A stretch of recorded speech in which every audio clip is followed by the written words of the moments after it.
नमस्कार दोस्तों, राजस्थान राज्य की सभी प्रतियोगी परीक्षाओं की अगर आप तैयारी कर रहे हैं और राजस्थान जीके के लिए, तो दोस्तों राजस्थान जीके के लिए आपको सबसे बेस्ट रहेगा ये चैनल कुचामन ऑनलाइन क्लासेज। आप सभी का मैं स्वागत करता हूं आपके अपने YouTube channel Kuchaman online classes में। दोस्तों राजस्थान जीके की संपूर्ण राजस्थान जीके को क्वेश्चनों के माध्यम से यहां पर आपको समझाया जा रहा है टॉपिक वाइज। तो आज का हमारा जो टॉपिक रहेगा वो रहेगा गुर्जर प्रतिहार वंश। गुर्जर प्रतिहार वंश से संबंधित महत्वपूर्ण प्रश्न देखेंगे आज के इस वीडियो के अंदर हम 35 प्रश्न। तो क्वेश्चनों की संख्या कितनी रहेगी? 35। दोस्तों अंत तक आप मेरे साथ इन क्वेश्चनों को देखिए। जो गुर्जर प्रतिहार वंश है आपका वो याद करवाने की मेरी गारंटी है। दोस्तों राजस्थान राज्य की सभी प्रतियोगी परीक्षाओं के लिए यह महत्वपूर्ण रहेगा। दोस्तों चलते हैं पहले क्वेश्चन की ओर। इससे पहले एक बार सभी मित्र वीडियो को लाइक और शेयर जरूर करें और दोस्तों नए साथी चैनल को जरूर सब्सक्राइब कर ले। चलते हैं पहले क्वेश्चन की ओर। पहला क्वेश्चन है दोस्तों,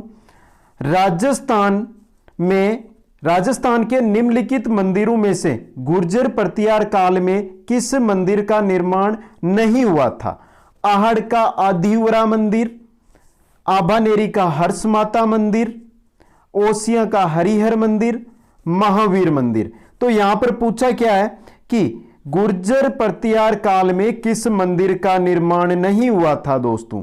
तो दोस्तों आपको बता दूं मैं कि जो आहड़ का आदिवरा मंदिर है इसका निर्माण किस में नहीं हुआ था? गुर्जर प्रतिहार काल में नहीं हुआ था दोस्तों। बाकी तीनों मंदिरों का निर्माण है वो गुर्जर प्रतिहार काल में हुआ था दोस्तों। अब बात कर लेते हैं आभानेरी का हर्ष मंदिर। तो दोस्तों आभानेरी का हर्ष मंदिर है ये कहां पर स्थित है दोस्तों? ये दौसा के अंदर स्थित है। आभानेरी जगह पर याद रखना कहां पर स्थित है? दौसा में स्थित है दोस्तों। आगे हम बात करते हैं कि आगे हमें मंदिर दिया गया है कि ओसिया का हरिहर मंदिर। तो दोस्तों ओसिया का जो हरिहर मंदिर है ये कहां पर स्थित है? जोधपुर जिले में स्थित है। किस जिले में है? जोधपुर जिले में स्थित है दोस्तों। और आगे हमें दिया गया है दोस्तों कि महावीर मंदिर। तो दोस्तों महावीर मंदिर है ये किस शैली में बना हुआ है दोस्तों? ये गुर्जर प्रतिहार शैली में बना हुआ है और इस मंदिर का निर्माण किसने करवाया था? वत्सराज ने करवाया था। ये तीन इंपॉर्टेंट चीजें हैं जो आपको याद रखनी है दोस्तों। ओके दोस्तों चलते हैं नेक्स्ट क्वेश्चन नंबर 2 की ओर। 2 नंबर आपका क्वेश्चन है दोस्तों, जोधपुर के निकट ओसिया के मंदिरों का समूह जिसकी देन है वह है राठौड़, गहलोत, प्रतिहार या चौहान। तो दोस्तों हमारा टॉपिक है गुर्जर प्रतिहार। तो देन किसकी रहेगी? ये जो जोधपुर के निकट है ओसिया के मंदिर ये प्रतिहारों की देन रहेगी। ऑप्शन आपका यहां पर सही रहेगा। दोस्तों ये महामारू शैली में बने हुए हैं। किस शैली में है दोस्तों? महामारू शैली में। महामारू शैली में यहां पर कुल मंदिर है वो कितने हैं? 16 मंदिरों का समूह है जिसमें मुख्य मंदिर कौन कौन से हैं? वैष्णव, शैव, सौर, शाक्त और जैन मंदिर बने हुए हैं। यह है मुख्य दोस्तों। चलते हैं क्वेश्चन नंबर 3 की ओर। 3 नंबर आपका क्वेश्चन है दोस्तों, आभानेरी और राजौरगढ़ के कलात्मक वैभव किस काल के हैं? गुर्जर प्रतिहार, चौहान, गोहिल, सिसोदिया, राठौड़। बहुत इंपॉर्टेंट क्वेश्चन है दोस्तों। पूछा क्या है? आभानेरी और राजौरगढ़ के कलात्मक वैभव किस काल के हैं? तो किस काल के हैं दोस्तों? यह है गुर्जर प्रतिहार काल के। ऑप्शन ए आपका सही रहेगा। चलते हैं क्वेश्चन नंबर 4 की ओर। 4 नंबर आपका क्वेश्चन है दोस्तों, प्रतिहार वंश का अंतिम शासक था यशपाल, राज्यपाल, महिपाल, महेंद्रपाल द्वितीय। बहुत अच्छा क्वेश्चन है दोस्तों और बार बार पूछा गया है कि जो हमारा प्रतिहार वंश है इसका अंतिम शासक कौन था? तो दोस्तों इसका अंतिम शासक था आपके वो था यशपाल। कौन था? प्रतिहार वंश का अंतिम शासक कौन था? यशपाल था दोस्तों, जिसे महाराजाधिराज यशपाल या उसको दान का वर्णन भी, उसके दान का वर्णन किसके अभिलेख में मिलता है दोस्तों? इलाहाबाद जिले में एक जो अभिलेख मिला है उसके अंदर इसके दान का वर्णन और इसको महाराजा धीराज यशपाल की उपाधि का वर्णन मिलता है दोस्तों। और दोस्तों अगर आपको बताना चाहे तो इसका जो हमारे यशपाल है इनका लगभग अंत हुआ था 1093 ईस्वी के अंदर। चलते हैं क्वेश्चन नंबर 5 की ओर। दौलतपुर अभिलेख में किस गुर्जर प्रतिहार शासक को प्रभात कहा गया है? बहुत अच्छा क्वेश्चन है दोस्तों। बात हो रही है दौलतपुर अभिलेख की, तो नागभट्ट प्रथम को, मीर भोज को, विग्रहराज चतुर्थ को या राज्यपाल को? तो दोस्तों किस को दौलतपुर अभिलेख में प्रभात कहा गया है? किसको कहा गया है दोस्तों? किसको कहा गया है? मीर भोज को। ऑप्शन ब है वो आपका सही रहेगा। मीर भोज को दौलतपुर अभिलेख में क्या कहा गया है दोस्तों? प्रभात कहा गया है। और दोस्तों जो ग्वालियर, दौलतपुर के अंदर तो क्या कहा गया है इसको? प्रभात। और जो ग्वालियर अभिलेख है ना, ग्वालियर अभिलेख के अंदर जो मीर भोज है इनको आदिवरा की उपाधि दी गई है दोस्तों। आदिवरा की उपाधि दी गई है, ये याद रखना है दोस्तों, दोनों ही इंपॉर्टेंट क्वेश्चन है। चलते हैं क्वेश्चन नंबर 6 की ओर। मंडोर के प्रतिहार माने जाते हैं ब्राह्मण, वैश्य, शूद्र या क्षत्रिय? तो दोस्तों जो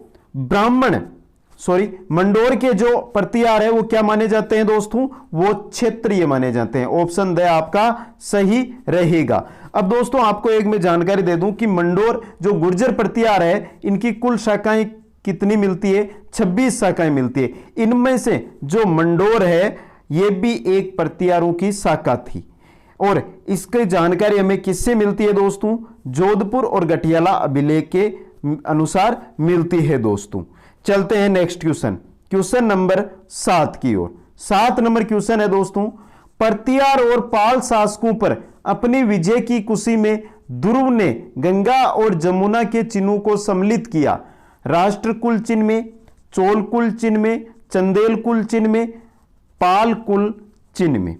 तो प्रतिहार और पाल शासकों पर अपनी विजय की खुशी में ध्रुव ने किनके चिन्हों को, गंगा और जमुना के चिन्हों को सम्मिलित किया था? किन में किया था? राष्ट्र कुल चिन्ह में। ऑप्शन ए आपका सही रहेगा। इंपॉर्टेंट क्वेश्चन है दोस्तों। चलते हैं क्वेश्चन नंबर 8 की ओर। 8 नंबर क्वेश्चन है दोस्तों, किस प्रतिहार राजा के काल में प्रसिद्ध ग्वालियर प्रशस्ति की रचना की गई? तो भोज प्रथम था, रामभद्र था, वत्सराज था या भोज द्वितीय था?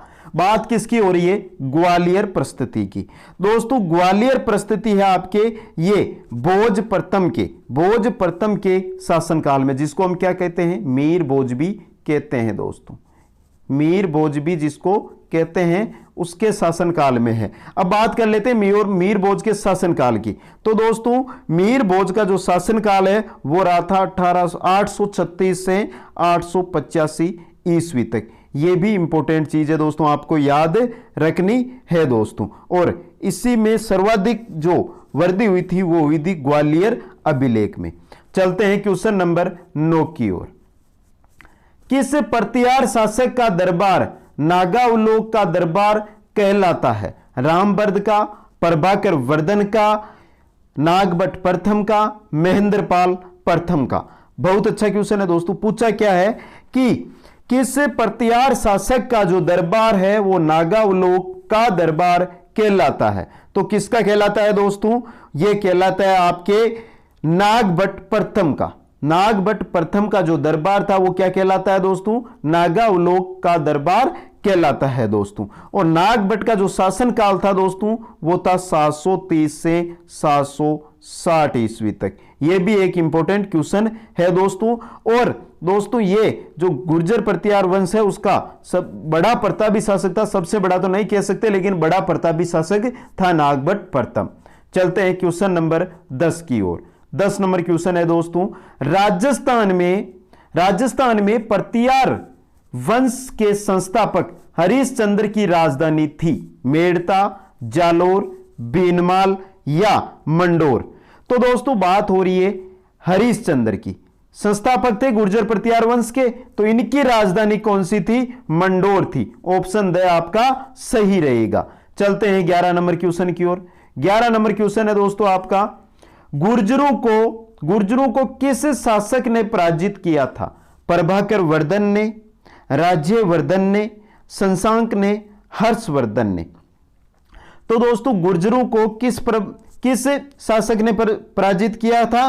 प्रभाकर वर्धन ने। ऑप्शन ए आपका सही रहेगा। किसने किया था? प्रभाकर वर्धन ने गुर्जरों को परास्त किया था, और हर्षवर्धन ने गुर्जरों से बीनमाल छीना था। किसने छीना था? हर्षवर्धन ने जो बीनमाल था यह छीना था। बात किसकी हो रही है? हर्षवर्धन की हो रही है, याद रखना है दोस्तों। चलते हैं क्वेश्चन नंबर 12 की ओर। गुर्जर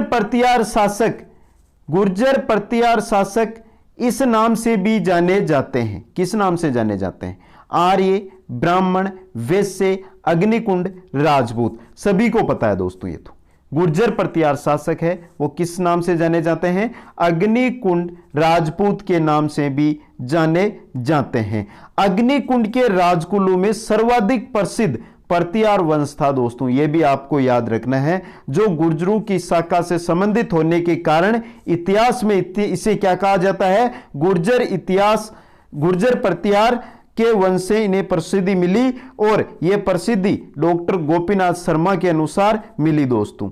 और दोस्तों डॉक्टर गोपीनाथ शर्मा के अनुसार इन्होंने मारवाड़ में प्रतिहार राजवंश का अधिवासन किया था। किस शताब्दी में? 6वीं शताब्दी के अंदर दोस्तों। और किसके अनुसार? डॉक्टर गोपीनाथ शर्मा के अनुसार दोस्तों। और इसी वजह से राजपूत राजवंश का सबसे प्राचीन या प्राचीनतम वंश माना जाता है ये। चलते हैं 13 नंबर क्वेश्चन की ओर। प्रतिहार शिलालेखों में गुर्जरों का उल्लेख यह आता है: राजपुरुष, मंत्री, युवराज, रत्नी। बहुत अच्छा क्वेश्चन है दोस्तों, कि जो प्रतिहार शिलालेख है उसमें जो पदाधिकारी होते थे उनका उल्लेख क्या आता है? तो दोस्तों उनका उल्लेख आता है राजपुरुष। क्या आता है? राजपुरुष। दोस्तों शासक प्रबंध हेतु जो प्रतिहार राज्य के अधिकारी थे उनकी श्रेणियां 2 थी दोस्तों। पहली श्रेणी थी, उसके अंदर राज्य के सभी अधिकारी और विद्वान कवि और चारण आदि आते थे, और दूसरी जो श्रेणी थी उसके अंदर केवल वही आते थे जो राजा के परम विश्वास पात्र थे दोस्तों। तो ये याद रखना है दोस्तों, इंपॉर्टेंट चीज है ये भी। चलते हैं क्वेश्चन नंबर 14 की ओर। 14 नंबर क्वेश्चन है दोस्तों आपका, वह गुर्जर प्रतिहार शासक जिसने कन्नौज विजय के उपलक्ष्य में परम भट्टारक महाराजा धीराज परमेश्वर की उपाधि धारण की थी, कौन था दोस्तों? मिहिरभोज, गजराज, नागभट्ट प्रथम, नागभट्ट द्वितीय। तो वह गुर्जर प्रतिहार शासक जिसने कन्नौज विजय के उपलक्ष्य में परम भट्टारक महाराजा धीराज परमेश्वर की उपाधि धारण की थी, कौन था दोस्तों? नागभट्ट द्वितीय था आपका। ऑप्शन द आपका सही रहेगा दोस्तों। चलते हैं क्वेश्चन नंबर 15 की ओर। 15 नंबर क्वेश्चन है दोस्तों आपका, चीनी यात्री हेनसांग ने गुर्जरों की राजधानी का नाम बताया है। पीलीमोलो, फुक्यूकी, सियूकी, कुचिलो। बहुत अच्छा क्वेश्चन है दोस्तों। तो दोस्तों बात किसकी हो रही है? हेनसांग के अनुसार गुर्जरों की राजधानी का नाम तो क्या था दोस्तों? पीलीमोलो। याद रखना है, गुर्जरों की राजधानी का नाम हेनसांग के अनुसार पीलीमोलो था दोस्तों। तो दोस्तों ये जो चीनी यात्री हेनसांग है, इन्होंने 72 देशों का उल्लेख किया है। कितने देशों का? 72 देशों का। 72 देशों का उल्लेख किया है। और जब ये बीनमाल आया था तो उसने 72 देशों में से एक कुचेलो, अब बात आ जाती है कुचेलो किसे कहते हैं? तो दोस्तों कुचेलो कहा जाता है गुर्जर को। गुर्जर को क्या कहा जाता है? कुचेलो कहा जाता है। और उसकी राजधानी, कुचेलो तो प्रदेश बताया था और उसकी राजधानी बताई थी पीलीमोलो। यहां पर पिल्लोमोलो लिखा हुआ है, पीलीमोलो है सही दोस्तों, ये पीलीमोलो तो अर्थात बीनमाल राजधानी बताई थी दोस्तों। चलते हैं क्वेश्चन नंबर 16 की ओर। प्रतिहार राजा नागभट्ट प्रथम की राजधानी कौन सी नगरी थी? जालोर, उज्जैन, मेड़ता, इनमें से कोई नहीं। तो दोस्तों 16 क्वेश्चन हो चुके हैं, 35 क्वेश्चन हमारे इसके अंदर रहेंगे। ये क्वेश्चन कैसे लग रहे हैं एक बार आप कमेंट करके जरूर बताना दोस्तों। सभी साथी जो भी वीडियो देख रहे हैं वो कमेंट करके ये बताएं कि आपको क्वेश्चन कैसे लग रहे हैं। और अगर आपने अभी तक शेयर और लाइक नहीं किया है तो प्लीज शेयर और लाइक जरूर करें दोस्तों। तो क्वेश्चन 16 देख लेते हैं। पर्तियार राजा नागभट्ट प्रथम की राजधानी कौन सी नगरी थी? तो कौन सी नगरी थी दोस्तों? उज्जैन थी दोस्तों। कौन सी थी? उज्जैन। और नागभट्ट प्रथम का मैंने शासनकाल आपको बता दिया है, 730 से 760 था दोस्तों। और उज्जैन का नाम था अवंती, याद रखना है दोस्तों। क्या नाम था? अवंती नाम था दोस्तों। और दोस्तों जो उज्जैन है उसमें गुर्जर प्रतिहार वंश का संस्थापक कौन था? नागभट्ट प्रथम था। कुएला माला और अन्य ऐतिहासिक साधनों के आधार पर डॉक्टर दशरथ शर्मा ने नागभट्ट की राजधानी जालोर मानते हैं और दूसरे मत उज्जैन और कन्नौज को मानते हैं। तो दोस्तों इनके अंदर मतभेद है, लेकिन आपको याद रखनी है कि नागभट्ट प्रथम की राजधानी कौन सी है? उज्जैन है दोस्तों। चलते हैं क्वेश्चन नंबर 17 की ओर। 17 नंबर क्वेश्चन है दोस्तों आपका। मनोज नैन्सी ने गुर्जर प्रतिहारों की कितनी शाखाओं का वर्णन किया है दोस्तों? 26 शाखाओं का, 28 शाखाओं का, 30 शाखाओं का, 32 शाखाओं का। तो नैन्सी ने गुर्जर प्रतिहारों कितनी शाखाओं का वर्णन किया है? 26 शाखाओं का वर्णन किया है। गुर्जर प्रतिहारों की 26 शाखाएं बताई है। चलते हैं 18 नंबर क्वेश्चन की ओर।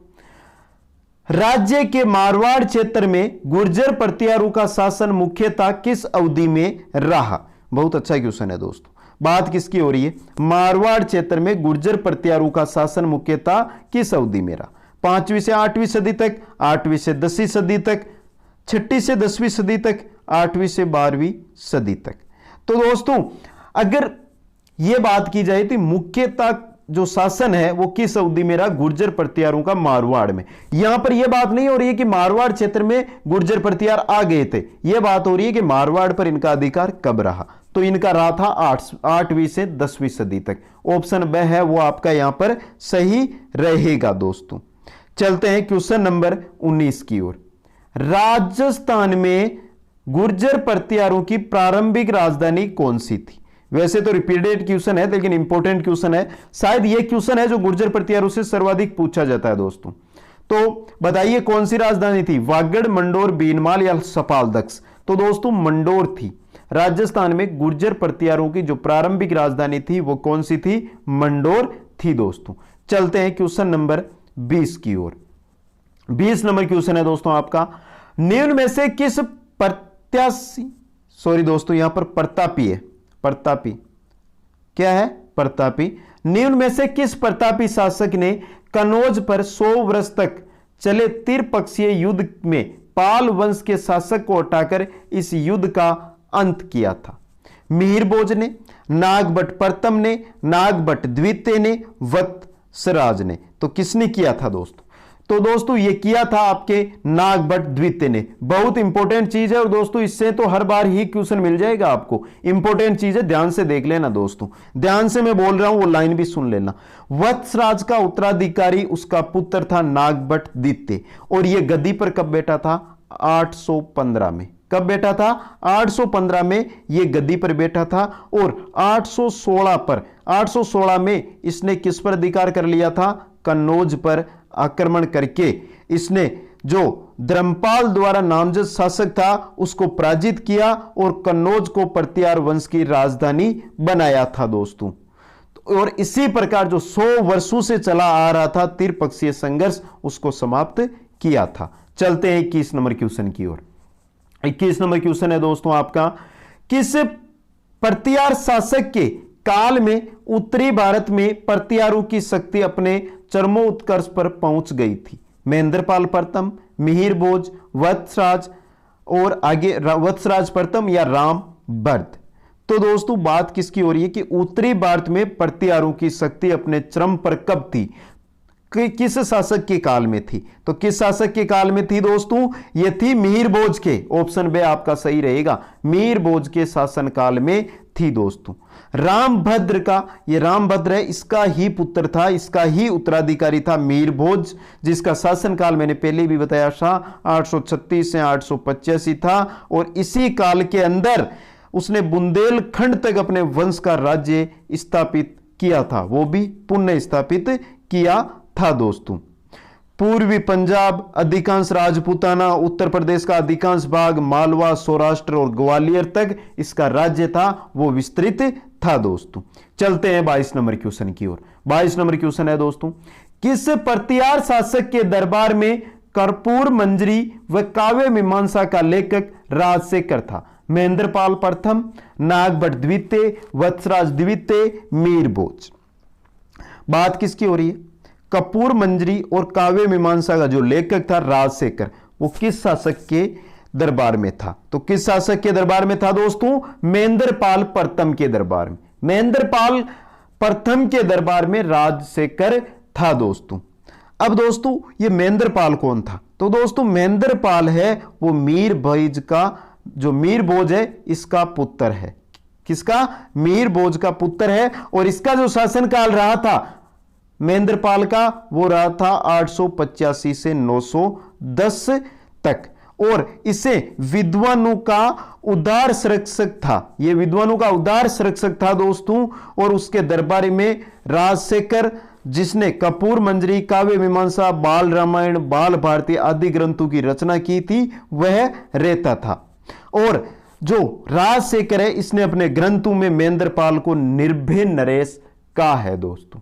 चलते हैं क्वेश्चन नंबर 23 की ओर। 23 नंबर क्वेश्चन है दोस्तों, ओसिया के प्रसिद्ध महावीर मंदिर का निर्माण किस प्रतिहार शासक के काल में हुआ था? वत्सराज 775 से 800, नागभट्ट 800 से 833, मिहिर भोज 836 से 850, महेंद्रपाल प्रथम 885 से 910। बात किसकी हो रही है? महावीर मंदिर। तो महावीर मंदिर का जो निर्माण है वो किस शासक के काल में हुआ था? तो किस शासक के काल में हुआ था दोस्तों? वत्सराज के शासन काल में हुआ था। 775 से 800 ईस्वी तक इनका शासनकाल रहा था दोस्तों। चलते हैं क्वेश्चन नंबर 24 की ओर। 24 नंबर क्वेश्चन है दोस्तों आपका, किसने अपने ग्रंथ विद्वशाल बंजिका में गुर्जर प्रतिहार नरेश महेंद्रपाल को रघुकुल तिलक और रघुकुल चूड़ामणि तथा महिपाल प्रथम को रघुवंश मुकुटमणि और रघुकुल मुक्तामणि कहा है? महणोत नैण सिंह ने, राजशेखर ने, गौरीशंकर हीराचंद ओझा ने, कर्नल जेम्स टोड ने। तो दोस्तों सभी को पता है किसने कहा था? महेंद्रपाल। महेंद्रपाल के अंदर ही ये था दोस्तों, उसके दरबार में ही था। तो कौन था? राजशेखर। तो दोस्तों ये इंपॉर्टेंट चीजें, 4 चीजें इसके अंदर आपको दी है। एक तो महिपाल प्रथम के बारे में और एक महेंद्रपाल के बारे में। महेंद्रपाल को रघुकुल तिलक और रघुकुल चूड़ामणि कहा है, और जो महिपाल प्रथम है इसको रघुवंश मुकुटमणि व रघुकुल मुक्ता कहा है दोस्तों, मुक्तामणि कहा है। चलते हैं 25 नंबर क्वेश्चन की ओर। 25 नंबर क्वेश्चन है आपका, इतिहासकार आरसी मजूमदार के अनुसार गुर्जर प्रतिहारों ने कितनी शताब्दी तक अरब आक्रमणकारियों के लिए बाधक का काम किया? 2री शताब्दी से 4वीं शताब्दी तक, 3री शताब्दी से 5वीं शताब्दी तक, 6ठी शताब्दी से 12वीं शताब्दी तक और 12वीं शताब्दी से 15वीं शताब्दी तक। तो गुर्जर प्रतिहार है, इस वंश की स्थापना लगभग 6ठी शताब्दी में हुई थी। तो 6ठी शताब्दी से लेकर 12वीं शताब्दी तक इन्होंने जो अरब आक्रमणकारी थे उनके लिए बाधक का कार्य किया था दोस्तों। चलते हैं क्वेश्चन नंबर 26 की ओर। 26 नंबर क्वेश्चन है दोस्तों आपका, दोस्तों ये तो रिपीटेड क्वेश्चन है। चलते हैं 27 नंबर क्वेश्चन की ओर, इसका सी ऑप्शन ही होगा दोस्तों। चलते हैं 27 नंबर क्वेश्चन की ओर। 27 नंबर क्वेश्चन है, नागभट्ट प्रथम निम्नलिखित में से किस राजवंश से संबंधित है? परमार, गुर्जर प्रतिहार, चौहान या चालुक्य? तो किससे है दोस्तों? गुर्जर प्रतिहार राजवंश से संबंधित है। चलते हैं क्वेश्चन नंबर 28 की ओर। दोस्तों स्पीड के साथ कमेंट करें, सिंपल क्वेश्चन और इनमें से ही क्वेश्चन लिए हैं मैंने जिनसे आप अपनी तैयारी को परख सकें। 10 क्वेश्चन रहेंगे, स्पीड के साथ कमेंट करेंगे। किस प्रतिहार राजा के काल में प्रसिद्ध ग्वालियर परिस्थिति की रचना की गई थी? तो किस राजा के काल में थी? भोज प्रथम के काल में दोस्तों। चलते हैं क्वेश्चन नंबर 29 की ओर। 29 है, मंडोर के प्रतिहार माने जाते हैं। दोस्तों जो 25 क्वेश्चन थे उनमें से ही मैंने ये 10 क्वेश्चन लिए हैं जिनसे आपका रिवीजन भी साथ में हो जाए। तो मंडोर के प्रतिहार माने जाते हैं ब्राह्मण, वैश्य, शूद्र या क्षत्रिय। क्या माने जाते हैं? तो दोस्तों मंडोर के जो ब्राह्मण है वो क्षत्रिय माने जाते हैं। चलते हैं 30 नंबर क्वेश्चन की ओर। चीनी यात्री जिसे बीनमाल की यात्रा की थी कौन था? Fa Hien, Sung Yun, Hiuen Tsang, I Tsing. तो दोस्तों चीनी यात्री जिसने बिनमाल की यात्रा की थी वो था हेनसांग। जिसने क्या बताया था दोस्तों? जिसने गुर्जरों को क्या बताया था? कुचेलो, और बीनमाल को क्या बताया था? पीली मोल्लो। चलते हैं क्वेश्चन नंबर 31 की ओर।